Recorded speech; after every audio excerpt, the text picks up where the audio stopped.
Haleluya. Salam sejahtera buat kita semua. Kita kembali berjumpa dalam ibadah hari ini untuk memuji Tuhan. Mari kita memuji Tuhan karena kebaikan-Nya lah kita ada sampai saat ini. Yang ku sembah hanya Yesus. Yang ku puja hanya Yesus. Yang ku sanjung hanya Yesus. Haleluya. Yang ku sembah hanya Yesus, yang ku puja hanya Yesus, yang ku sanjung hanya Yesus. Sebab Kau Allahku, Yesus, Kau Allahku. Yesus,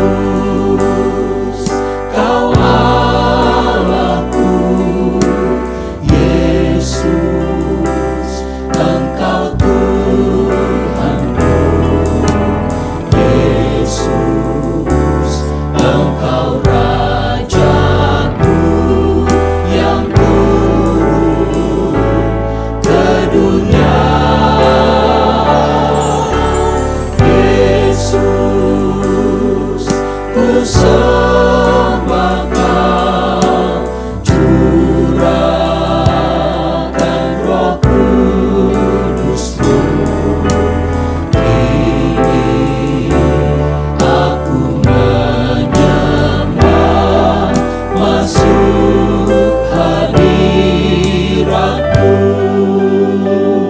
Kembali katakan, yang ku sembah hanya Yesus, yang ku puja hanya Yesus, dan yang ku sanjung hanya Yesus. Haleluya. Yang ku sembah hanya Yesus, yang ku puja hanya Yesus, yang ku sanjung hanya Yesus. Sebab Kau Allahku, Yesus, Kau Allahku. Yesus, Kau Allahku. Yesus, Engkau Tuhanku. Yesus, Engkau Rajaku yang turun ke dunia. Haleluya. Kami sembah Engkau Tuhan. Curahkan Roh Kudus-Mu bagi kami. Haleluya. Haleluya. Kini aku menyembah, masuk hadirat-Mu. Yesus, Kau Allahku. Yesus, Kau Allahku. Yesus, Engkau Tuhanku. Yesus, Engkau Rajaku yang turun ke dunia. Yesus, ku sembah Kau, curahkan Roh Kudus-Mu. Kini aku menyembah, masuk hadirat-Mu. Kini aku menyembah. Kini aku menyembah, masuk hadirat-Mu.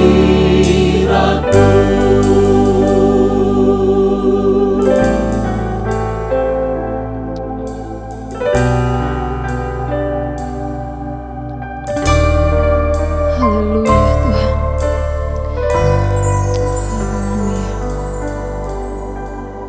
Kami bersyukur kepada Engkau Tuhan.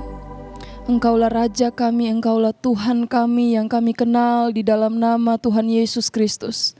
Kami mengucap syukur karena Tuhan masih memberikan kami kesempatan untuk beribadah kepada Engkau di hari ini Tuhan. Walaupun hanya lewat media online yang ada, tapi kami percaya kuasa Tuhan tak akan pernah terbatas oleh ruang dan waktu. Engkau hadir dimanapun kami berada saat ini Bapa. Siapapun yang menyaksikan tayangan ini, kami percaya kami akan menikmati hadirat Tuhan. Engkau hadir bersama-sama dengan kami. Roh Kudus akan memimpin kami dalam ibadah kami di hari ini Tuhan. Kami merindukan hadirat-Mu hadir di tengah-tengah kami. Jamalah kami di hari ini Tuhan, agar kami menikmati pribadi-Mu, menjamah kehidupan kami. Urapi kami semua ya Tuhan, para pelayan-pelayan-Mu. Biarlah kami sama-sama boleh menikmati Tuhan di hari ini. Engkau saja yang bertakhta di atas puji-pujian yang akan kami naikkan kepadamu. Terima kasih Tuhan Yesus, kami sudah berdoa, kami buka ibadah kami ini di dalam nama Tuhan Yesus Kristus. Haleluya. Amin. Puji Tuhan. Mari kita berdiri bersama-sama. Kita bersorak memuji Tuhan. Bila Roh Allah ada di sini, maka perkara ajaib akan terjadi, karena Tuhan kita Allah yang ajaib. Haleluya. Mari rasakan kuasa Allah bekerja di dalam kita. Dia menolong, menyertai, dan memberkati hidup kita. Ada gerakan Roh Allah di sini. Mari sama-sama nyanyikan pujian ini. Haleluya, haleluya. Ada gerakan Roh Allah di sini. Amin. Ada gerakan Roh Allah. Ada gerakan Roh Allah di sini. Di timur, di barat, utara, dan selatan. Haleluya.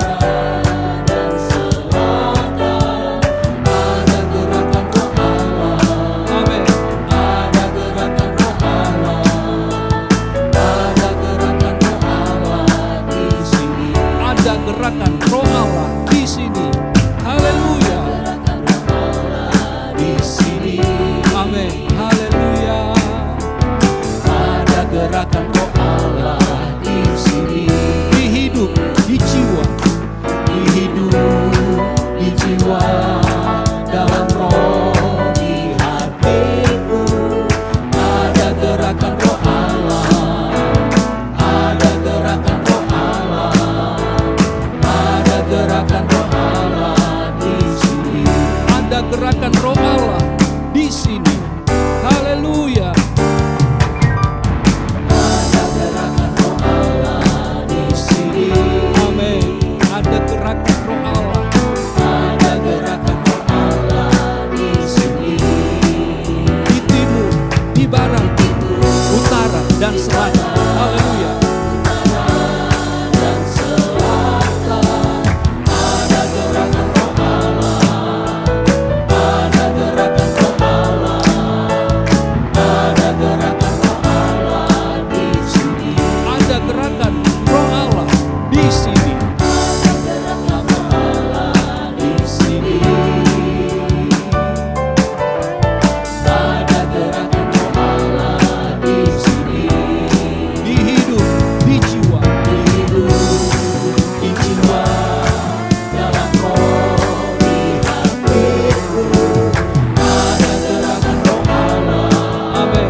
Ada gerakan Roh Allah. Ada gerakan Roh Allah di sini. Mari rasakan kuasa Allah turunlah. Haleluya. Amin. Rasakan kuasa Allah turunlah. Rasakan kuasa Allah turunlah. Pintu rahmat-Nya terbuka bagimu. Rasakan kuasa Allah turunlah. Rasakan kuasa Allah. Haleluya. Haleluya.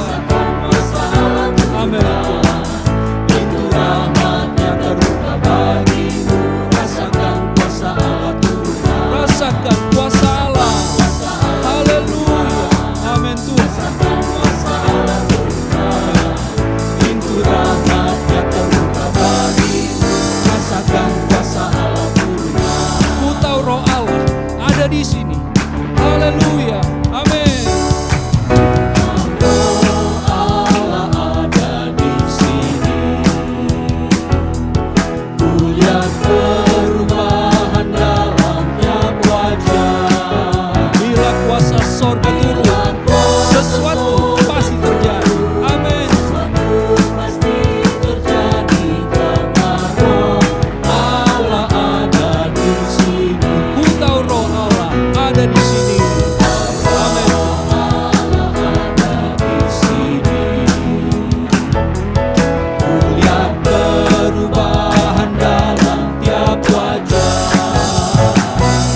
bekerja di dalam kehidupan kita. Haleluya.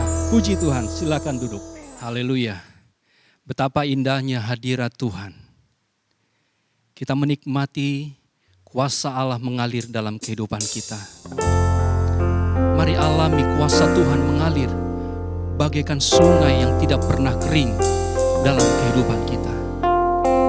Mari buka hati kita, menyembah Dia, dan nikmatilah lawatan Tuhan. Sungai-Mu Tuhan yang mengalir dalam. Amin. Haleluya. Haleluya.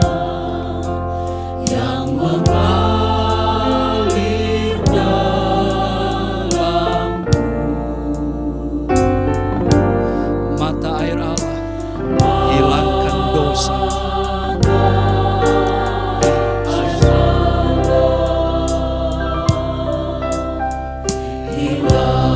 hilangkan dosa.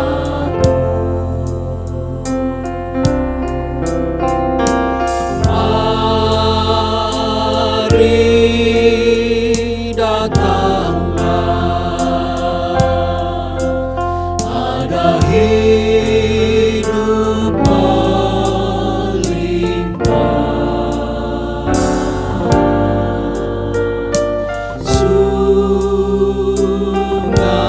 Sungai-Mu Tuhan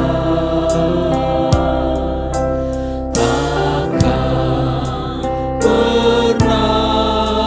pernah kering. Mari kembali katakan, sungai-Mu Tuhan yang mengalir dalam. Haleluya. Haleluya. yang mengalir dalam Ya Tuhan. mata air Allah, hilangkan dosaku. Mari datanglah, ada hidup melimpah. Amin.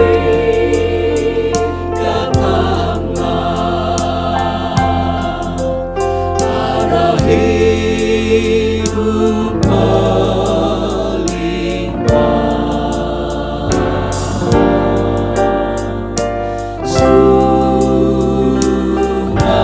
Sungai-Mu Tuhan takkan pernah kering. Sungai-Mu Tuhan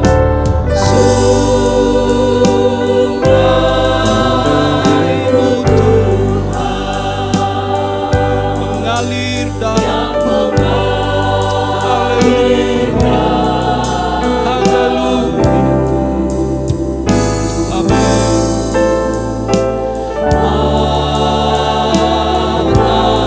mata air Allah, hilangkan dosaku.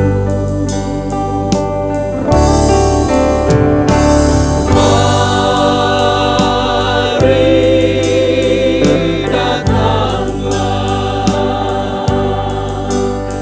ada hidup melimpah. Sungai-Mu Tuhan takkan pernah kering. Haleluya. Haleluya.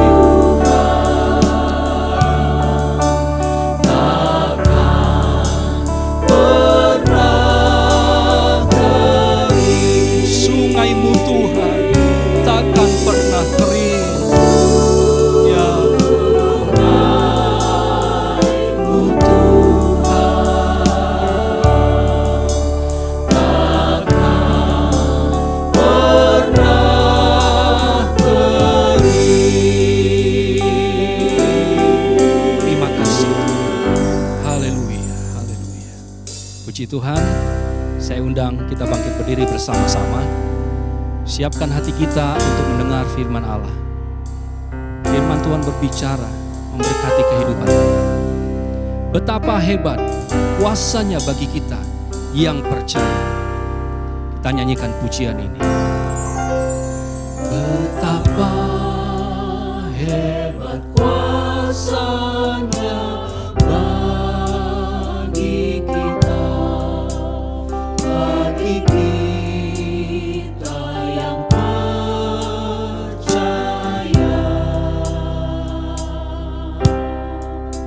Sesuai dengan kekuatan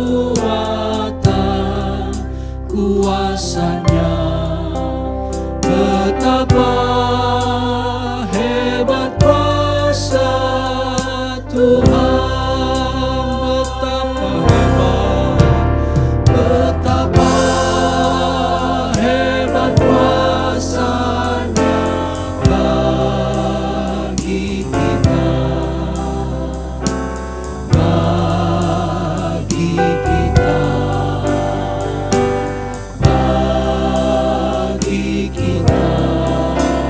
sesuai dengan kekuatan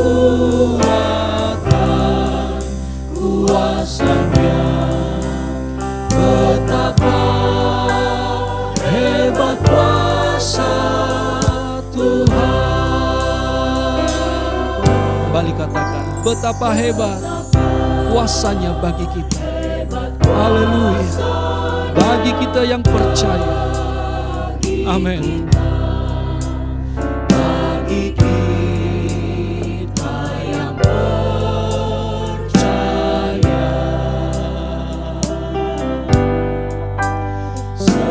sesuai dengan kekuatan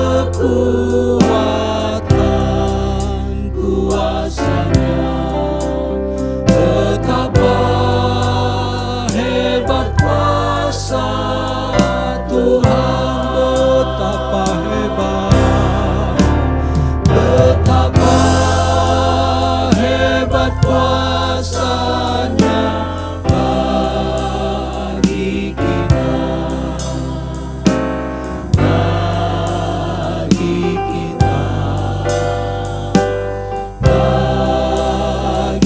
kita, sesuai dengan kekuatan kuasanya, betapa hebat kuasa Tuhan, betapa hebat kuasanya bagi kita. Amin. Betapa hebat kuasa-Mu bagi kami, anak-anak-Mu yang percaya kepadamu ya Tuhan. Haleluya. Sesuai dengan kekuatan kuasanya, betapa hebat kuasa Tuhan, betapa hebat, betapa hebat kuasanya bagi kita,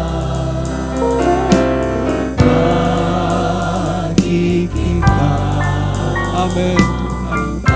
Haleluya, haleluya. Sesuai dengan kekuatan kuasanya, betapa hebat kuasa Tuhan, betapa hebat, betapa hebat kuasa Tuhan.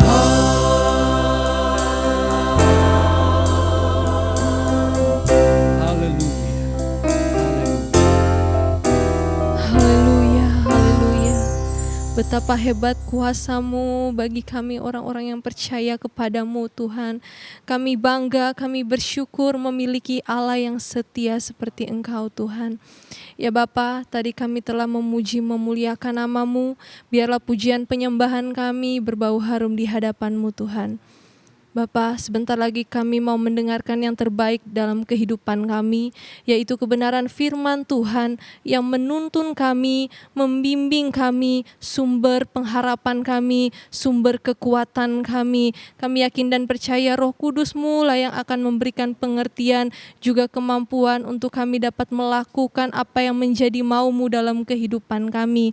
Berbicaralah Engkau lewat hamba-Mu, biarlah hamba-Mu tinggal dalam pengurapan yang daripada Engkau Tuhan. Apapun yang disampaikan mulut lidahnya, semua berasal dari Engkau, berdasarkan isi hati-Mu bagi kami semua. Kami siap menerima firman Tuhan dengan lemah lembut dan kami mau merenungkan itu, kami lakukan dan biarlah dapat berbuah-buah dalam setiap kehidupan kami. Kami siap mendengarkan firman-Mu hanya di dalam nama Tuhan Yesus Kristus. Haleluya. Amin. Puji Tuhan, persilakan duduk kembali, Tuhan Yesus memberkati.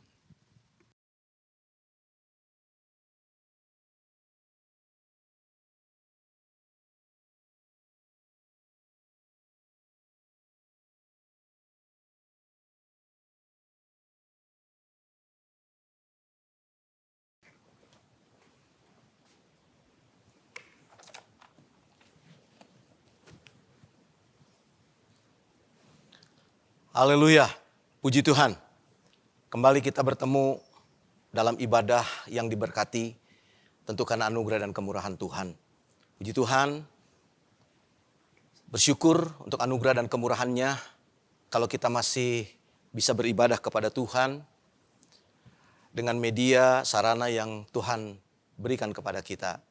Dan tidak lupa saya mengucapkan terima kasih kepada Bapak Gembala yang kembali mempercayakan pelayanan pada saat ini. Puji Tuhan, haleluya. Mari Bapak Ibu Saudara, kita akan membuka Alkitab kita masing-masing. Terambil dalam kitab Kisah Para Rasul pada pasal yang pertama.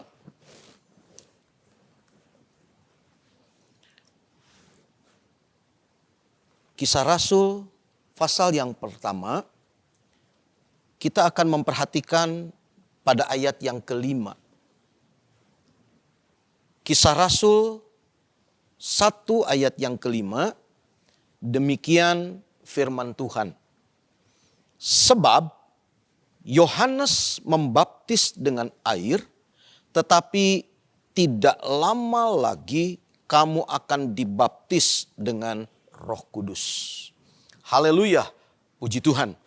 Bapak Ibu Saudara yang kekasih di dalam Tuhan, dalam rangkaian ibadah yang kita laksanakan selepas melaksanakan ibadah Paskah, biasanya itu diikuti dengan rangkaian ibadah di mana jemaat dipersiapkan untuk menerima Roh Kudus. Lazimnya gereja Pantekosta di Indonesia akan mengadakan ibadah 10 hari atau 10 malam doa untuk menerima pencurahan Roh Kudus. Puji Tuhan. Dan saya merasa bahwa gereja perlu kembali menjadikan topik Roh Kudus ini sebagai yang utama dalam kehidupan gereja Tuhan di akhir zaman. Itulah sebabnya kalau saat ini kita kembali mau belajar tentang topik Roh Kudus, biarlah firman Tuhan ini menjadi sebuah dorongan bagi kita untuk kita memiliki kerinduan. Dan mungkin sama seperti para murid dalam keterbatasan mereka mengerti tentang Roh Kudus karena terbatasnya informasi yang mereka terima. Memiliki kerinduan dalam ketaatan mereka menantikan pencurahan Roh Kudus itu. Tentunya kita memiliki perspektif yang berbeda karena begitu banyak informasi yang telah kita ketahui. Pengajaran yang disampaikan oleh hamba-hamba Tuhan mengenai Roh Kudus dan pekerjaannya di dalam kehidupan kita. Sedikit kita akan mengulas tentang Roh Kudus dalam ibadah ini. Seperti yang kita tadi telah baca, kalau topik kita adalah kamu akan dibaptis dengan Roh Kudus, maka tentu kita memahami bahwa betapa pentingnya Roh Kudus bagi kita. Karena ini diucapkan oleh Yesus sendiri dalam suatu kesempatan yang memang secara khusus dia ambil untuk bersama-sama dengan para murid. Bapak Ibu Saudara, kalau kita mundur membaca di dalam ayat yang ketiga, saya bacakan, kepada mereka ia, maksudnya Yesus, menunjukkan dirinya setelah penderitaannya selesai. Dan dengan banyak tanda ia membuktikan bahwa ia hidup. Haleluya. Sebab selama 40 hari ia berulang-ulang menampakkan diri dan berbicara kepada mereka tentang kerajaan Allah. Haleluya. Puji Tuhan. Kalau kita perhatikan dalam ayat ini, bagaimana Dr. Lukas sebagai penulis dari kisah Rasul ini menyampaikan sebuah informasi bahwa Yesus mengambil waktu lebih kurang 40 hari lamanya setelah ia bangkit dari kubur untuk memberikan sebuah kesaksian bahwa dia bangkit dan hidup. Lalu kemudian saudara, seperti kita ketahui bahwa Yesus harus menuntaskan misinya dengan kembali kepada Bapa di sorga. Jadi menjelang dia meninggalkan para murid dalam tanda petik untuk selama-lamanya karena dia harus kembali ke sorga. Di ayat yang keempat kalau kita membaca, pada suatu hari ketika ia makan bersama-sama dengan mereka, ia melarang mereka meninggalkan Yerusalem dan menyuruh mereka tinggal di situ menantikan janji Bapa. Melarang mereka untuk meninggalkan Yerusalem, sebaliknya menyuruh mereka untuk tinggal di situ menantikan janji Bapa. Yang demikian katanya, telah kamu dengar daripadaku, sebab Yohanes membaptis dengan air. Tetapi tidak lama lagi kamu akan dibaptis dengan Roh Kudus. Jadi yang dimaksudkan dengan janji Bapa itu adalah Roh Kudus yang dijanjikan. Roh Kudus yang akan mereka terima. Seperti yang telah dijanjikan kepada mereka. Bapak Ibu Saudara yang kekasih di dalam Tuhan. Kalau kita memperhatikan rangkaian ayat-ayat ini, maka sambil Yesus menyaksikan, membuktikan bahwa ia hidup, Yesus memberikan sebuah penegasan kembali tentang janji Bapa, yaitu Roh Kudus. Yesus sendiri yang berkata di ayat ini, tunggu, jangan tinggalkan Yerusalem. Kamu akan menerima janji Bapa, yaitu Roh Kudus. Saudara, keempat Injil mencatat tentang janji Roh Kudus ini.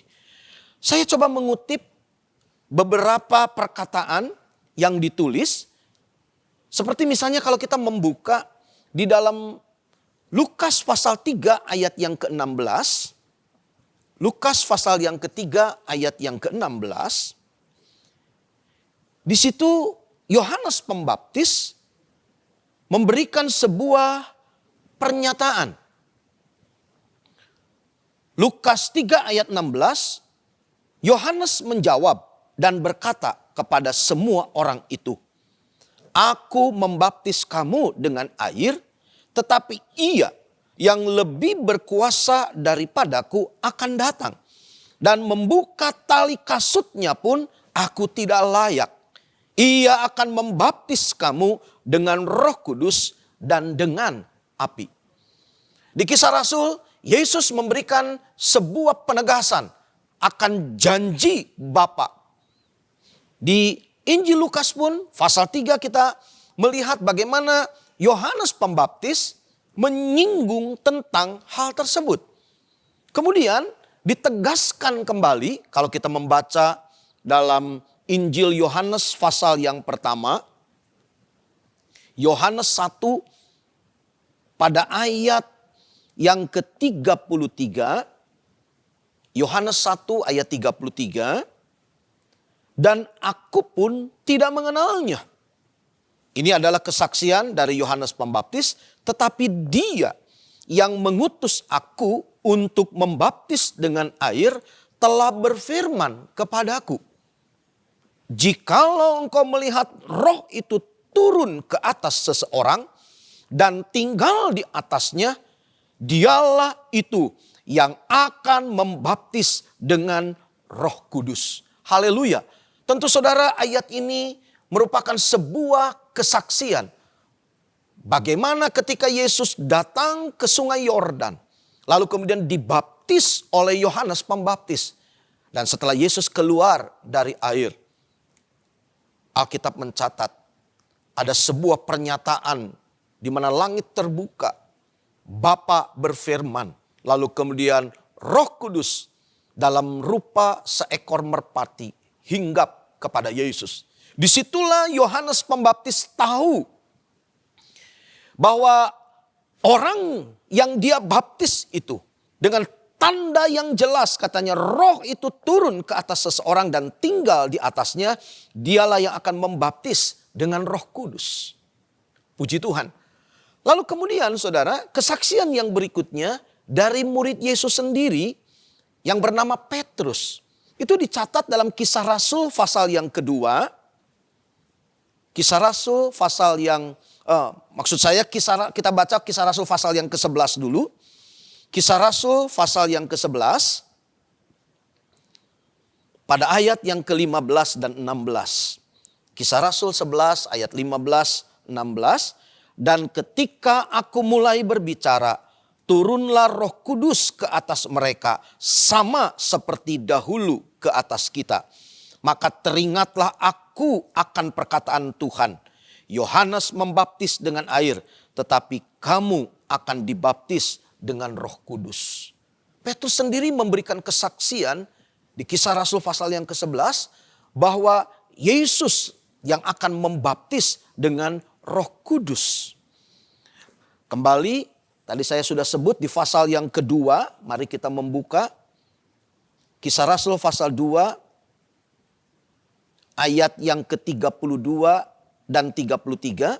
Kisah Rasul 2 ayat 32 dan 33. Yesus inilah yang dibangkitkan Allah. Dan tentang hal itu kami semua adalah saksi.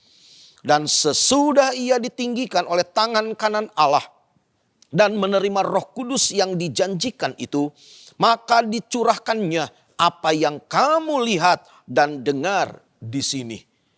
Haleluya, puji Tuhan. Saudara, ayat ini merupakan sebuah penegasan, penjelasan dari Petrus mengenai peristiwa yang baru saja terjadi di kamar loteng Yerusalem. Ketika 120 orang murid dipenuhkan dengan Roh Kudus, sehingga perhatian orang-orang yang ada di kota Yerusalem yang pada saat itu sedang tertuju kepada bait Allah di hari Pentakosta tersebut, karena kehadiran Allah di kamar loteng Yerusalem ketika Roh Kudus dicurahkan, maka berpindahlah pusat perhatiannya, yaitu ke tempat para murid dipenuhkan dengan Roh Kudus. Haleluya, puji Tuhan. Baik saudara, kita kembali ke dalam Kisah Rasul 1 ayat yang ke-5 tadi, saudara. Ketika di situ dikatakan, sebab Yohanes membaptis dengan air, tetapi tidak lama lagi kamu akan dibaptis dengan Roh Kudus. Saudara, kalau kita perhatikan ayat ini, maka kemudian kita lanjutkan dengan membaca ayat yang ke-6 sampai dengan ayat yang ke-9.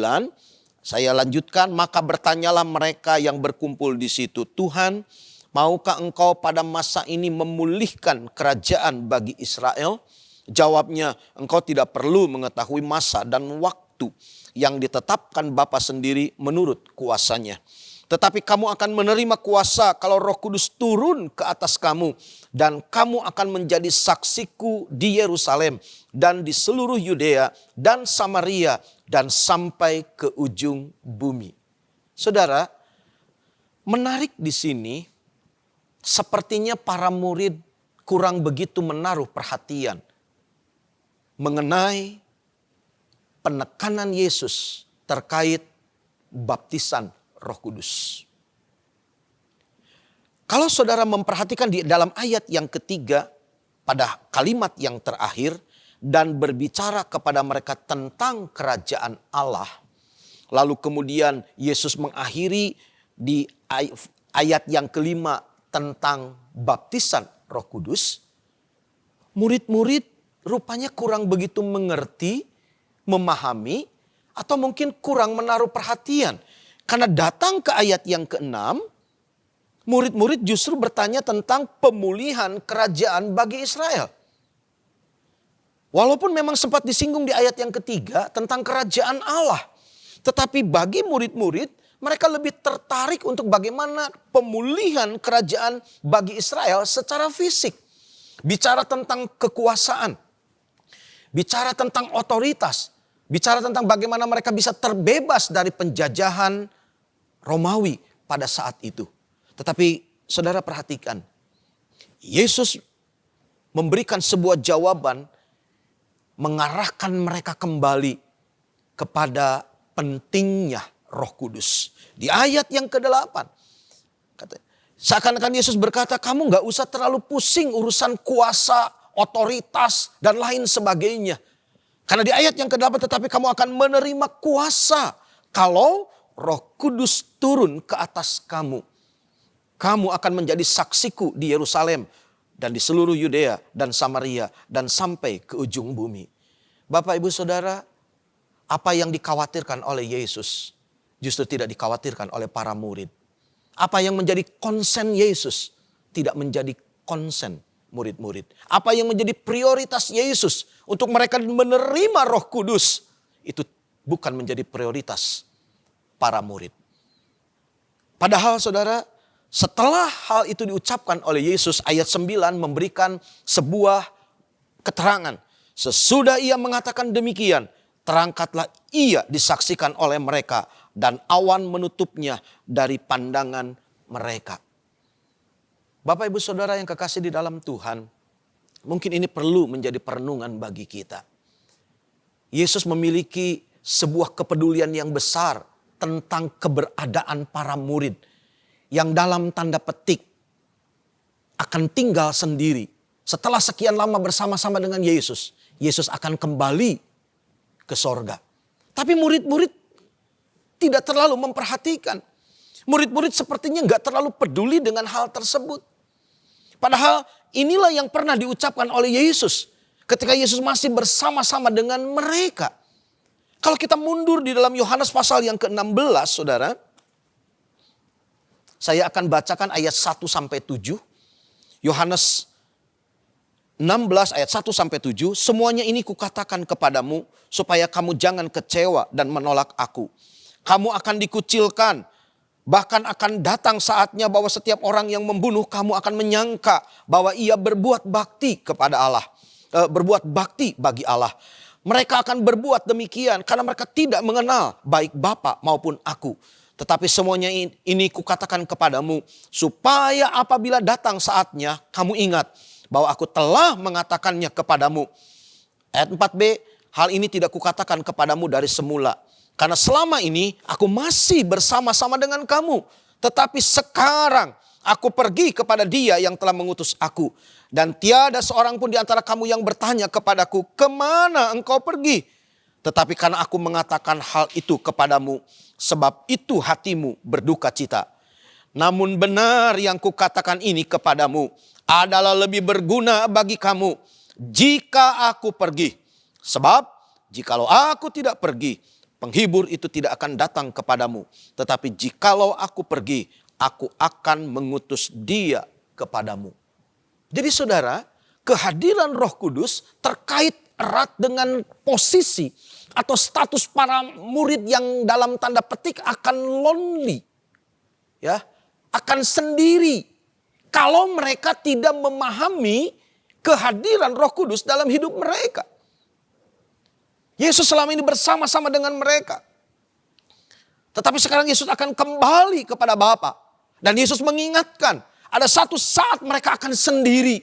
Dan kalau mereka tidak mengerti kehadiran Roh Kudus, mereka akan lonely, mereka akan sendirian.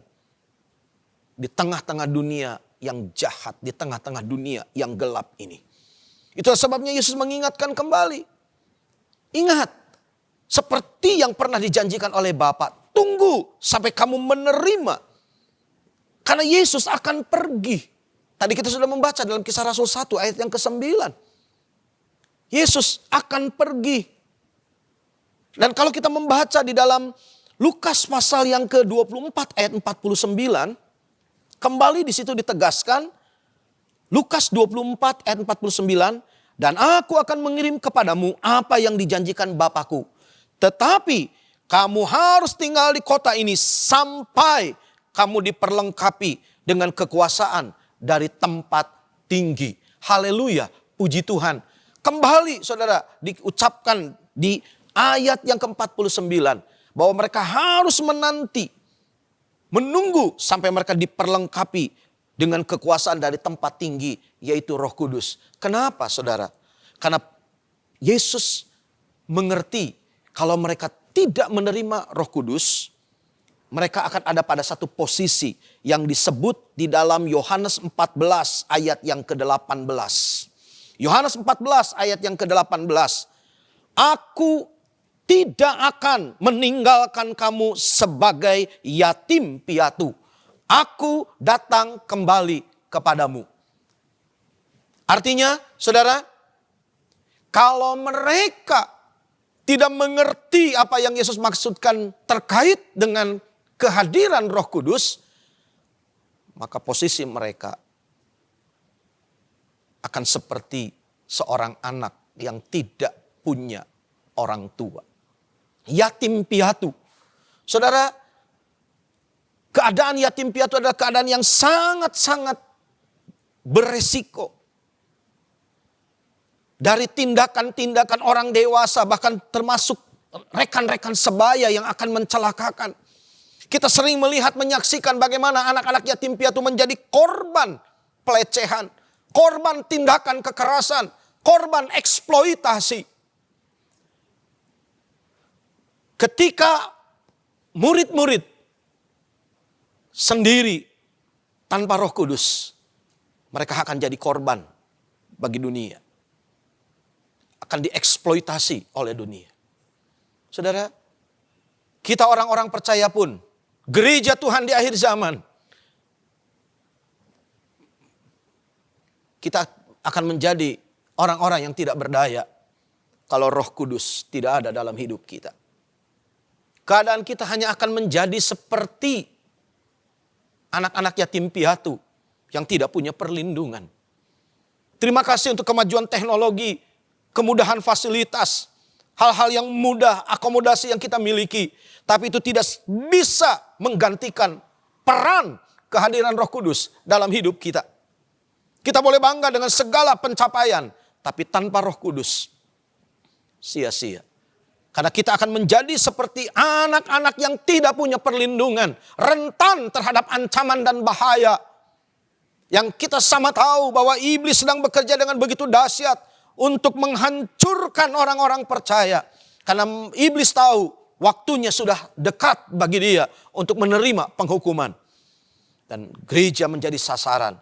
Kita diingatkan saat ini untuk kita menerima Roh Kudus. Supaya kita jangan sampai menjadi yatim piatu secara rohani yang tidak memiliki perlindungan. Haleluya, puji Tuhan.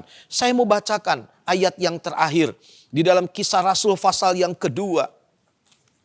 Ini adalah khotbah Petrus saat dia ditanya tentang fenomena yang terjadi di kamar loteng Yerusalem. Di ayat yang ke-38. Atau saya mulai ayat 37 Kisah Rasul 2. Ketika mereka mendengar hal itu, hati mereka sangat terharu. Lalu mereka bertanya kepada Petrus dan rasul-rasul yang lain, apakah yang harus kami perbuat, saudara-saudara? Jawab Petrus kepada mereka, bertobatlah dan hendaklah kamu masing-masing memberi dirimu dibaptis dalam nama Yesus Kristus untuk pengampunan dosamu. Maka kamu akan menerima karunia Roh Kudus. Saudara, janji itu diberikan untuk setiap orang yang menerima Yesus sebagai Tuhan dan Juru Selamat. Saudara dan saya sudah menerima Yesus sebagai Tuhan dan Juru Selamat. Maka janji itu pun untuk kita. Karena di ayat yang ke-39. Sebab bagi kamulah janji itu. Bagi siapa? Orang-orang yang hadir saat menyaksikan Roh Kudus dicurahkan dan mereka bertanya kepada Petrus. Petrus bilang, bagi kamulah janji itu. Dan bagi anak-anakmu. Perhatikan kalimat berikutnya. Dan bagi orang yang masih jauh. Yaitu sebanyak yang akan dipanggil oleh Tuhan Allah kita. Siapakah orang yang masih jauh? Saudara dan saya. Yang sampai hari ini masih bisa mendengar firman ini. Sebuah peringatan. Kalau kita tidak menerima Roh Kudus, maka kita tidak ada bedanya. Ada pada satu posisi seperti seorang yatim piatu yang rentan terhadap ancaman, rentan terhadap bahaya dari dunia yang jahat ini. Saudara, dunia sedang ada dalam situasi yang sulit dan sukar. Dan dunia membutuhkan pengharapan, termasuk gereja Tuhan. Saya akan menutup firman Tuhan ini dengan sebuah kisah yang pernah saya ketahui. Yaitu ketika negara Yugoslavia masih bersatu sebagai negara federal dengan beberapa lebih kurang 6-7 negara bagian. Termasuk Kosovo, Bosnia, Herzegovina, Montenegro dan beberapa lagi. Saat itu Yugoslavia dipimpin oleh Presiden Josip Broz Tito. Tetapi kemudian terjadi konflik antar etnis sehingga terjadi peperangan dan perpecahan negara Yugoslavia. Itu dimulai pada kira-kira bulan Maret tahun 91. Jadi lebih kurang saudara 30 tahun yang lalu. Kalau saya tidak salah 31 Maret itu terjadi perpecahan di negara Yugoslavia. Dikoyak oleh perang saudara. Dan saudara, ketika terjadi peperangan, yang paling menderita adalah wanita dan anak-anak. Mereka menjadi korban perang, keserakahan orang-orang dewasa yang mementingkan diri sendiri. Mereka menjadi yatim piatu sehingga badan PBB yang menangani pengungsi harus merelokasi dan mengamankan anak-anak ini. Anak-anak yang menderita kelaparan, penderitaan dan sebagainya. Mereka ditampung di sebuah penampungan. Mereka dirawat, mereka diobati, mereka diberi makan, diberi pakaian hangat, tempat tidur yang baik. Tapi menariknya saudara, dalam penampungan tersebut, seringkali di tengah malam anak-anak ini terbangun dan berteriak, menangis ketakutan. Dipanggillah para dokter termasuk psikolog untuk mengetahui apa yang menjadi penyebab. Mereka ada di dalam ruangan yang aman, dijaga oleh tentara PBB. Mereka diberi pakaian yang hangat.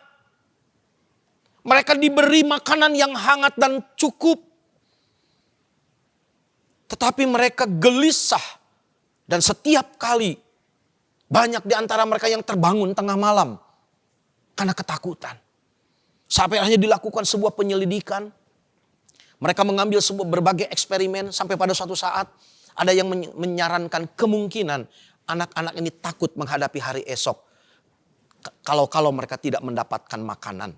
Jadi diambillah sebuah cara setelah mereka makan malam, mereka diberikan sepotong roti yang digenggam oleh tangan mereka dan diberikan pesan. Pegang roti ini, jangan dimakan, bawa sambil kamu tidur.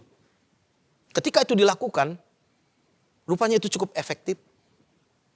Berkurang, bahkan mungkin tidak ada lagi anak-anak yang menangis terbangun di tengah malam dengan ketakutan. Kenapa saudara-saudara? Rupanya ketika ada sepotong roti di tangan mereka, mereka memiliki pengharapan bahwa hari esok mereka masih bisa makan. Ini memberikan gambaran kepada saya secara pribadi. Di tengah begitu banyak fasilitas yang kita bisa dapatkan, yang gereja terima tanpa Roh Kudus, kita nggak punya pengharapan. Gereja perlu kembali menjadikan Roh Kudus yang utama dalam hidup kita, lebih dari apapun pencapaian dalam hidup kita. Karena tanpa Roh Kudus, kita hanyalah yatim piatu yang tidak memiliki harapan dan masa depan, penuh, rentan dengan berbagai kesulitan. Kiranya Tuhan tolong kita semua, saudara. Jangan jadi yatim piatu secara rohani. Karena itu mari minta Roh Kudus memenuhkan kita. Puji Tuhan. Demikian firman Tuhan. Kiranya Tuhan tolong kita semua. Puji Tuhan. Amin. Puji Tuhan, Bapak Ibu Saudara, mari kita akan merespon firman Tuhan. Saat Yesus berkata, kamu akan dibaptis dengan Roh Kudus. Yesus mau memastikan, jangan sampai ada seorang pun di antara kita menjadi yatim piatu secara rohani. Mari kita nikmati kehadirannya dalam hidup kita. Haleluya. Seperti air sungai yang menyegarkan jiwa kita. Mari rindukan Roh Kudusnya menjamah hidup kita. Amin.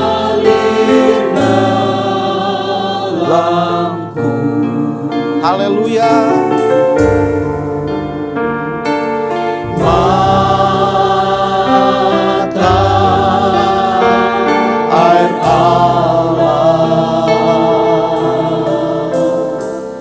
Hilangkan dosaku. Haleluya. Amin. Mari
Kami mau datang Tuhan, dan kami mau minum. Untuk kemudian kami mau tinggal di hadirat-Mu Tuhan. Haleluya. Ke sungai-Mu Tuhan. Ya Tuhan, Biar ku minum di sungai-Mu Tuhan. kami mau tinggal Tuhan. Biar ku tinggal dalam sungai Tuhan. Biar ku datang, biar ku minum, biar ku tinggal. Mari katakan kembali, kami mau datang ke sungai-Mu Tuhan.